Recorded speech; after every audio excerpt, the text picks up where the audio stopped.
एक गांव में भोला नाम का एक गरीब ब्राह्मण रहता था। उसे शास्त्रों का बहुत ज्ञान था।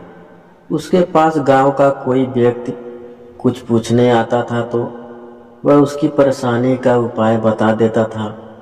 एक दिन उसकी पत्नी सुधा ने कहा, सुधा सुनो जी, आप जो सबको उपाय बताते रहते हो, यह सब लोगों को मूर्ख बनाते हो या इस सब से कोई सच्चाई भी है?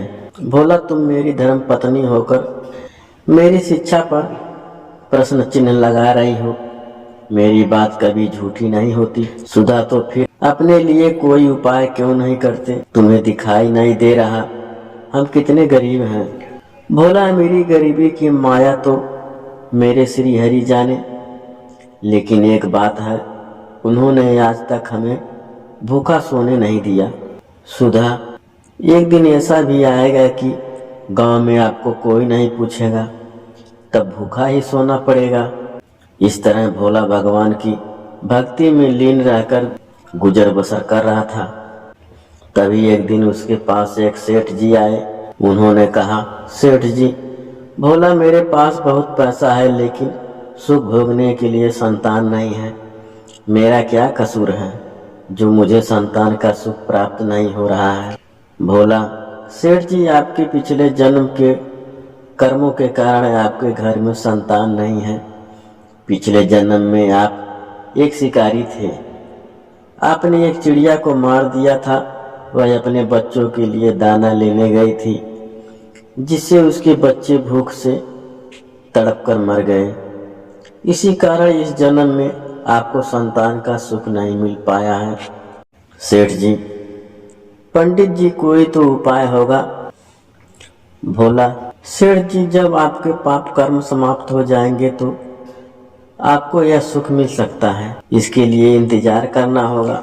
सेठ जी, मैं आपका घर धन से भर दूंगा, किंतु मेरे घर में संतान होने का उपाय बता दीजिए। यह सुनकर भोला को गुस्सा आ गया। उसने कहा, तुम मुझे धन से खरीदना चाहते हो, चले जाओ यहाँ से। उसके जाने के बाद सुधा ने कहा, जब वह सेठ धन देने को तैयार था तो तुम्हें क्या हो गया था? उसे उल्टा सीधा कुछ भी उपाय बता देते। भोला, श्री हरि का भक्त हूँ, झूठ बोलकर पाप की कमाई नहीं कर सकता। यदि तुम्हें मेरे साथ रहना है तो रहो, नहीं तो चली जाओ यहाँ से।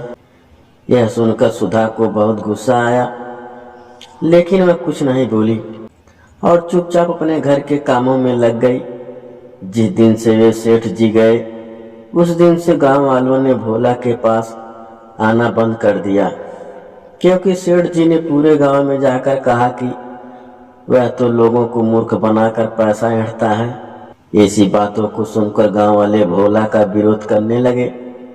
कुछ समय के बाद भोला और सुधा की भूखे मरने की नौबत आ गई।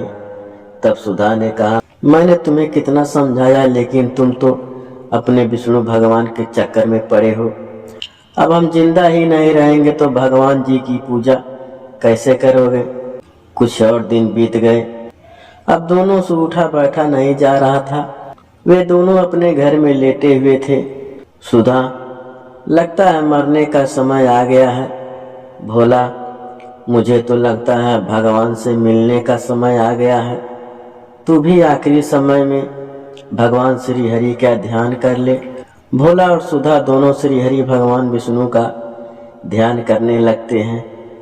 उसी समय भगवान श्री हरि विष्णु उन्हें दर्शन देने के लिए प्रकट हो जाते हैं। भोला, भगवान, अब तो हमारे अंदर इतनी भी हिम्मत नहीं कि आपके श्री चरणों में प्रणाम कर सके। अब तो आप हमें अपने शरण में ले लीजिए। भगवान विष्णु, तुम मेरे ऐसे भक्त हो जो बिना किसी लालच के मेरी भक्ति कर रहे हो। इस कारण तुम्हें इसी संसार में रहकर धर्म की शिक्षा देनी है। तभी भगवान विष्णु की कृपा से भोला और सुधा दोनों पूर्ण रूप से ठीक हो जाते हैं। दोनों को भगवान विष्णु आशीर्वाद देते हैं।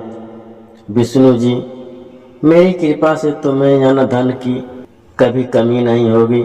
आज से तुम्हारा केवल मेरी भक्ति करना है। ऐसा कहकर भगवान श्री हरि अंतर्ध्यान हो गए। शिक्षा, इस कहानी से हमें यह शिक्षा मिलती है कि हमें अपने काम को पूर्ण निष्ठा और ईमानदारी से करना चाहिए। धन के लालच में पाप कर्म कभी नहीं करने चाहिए।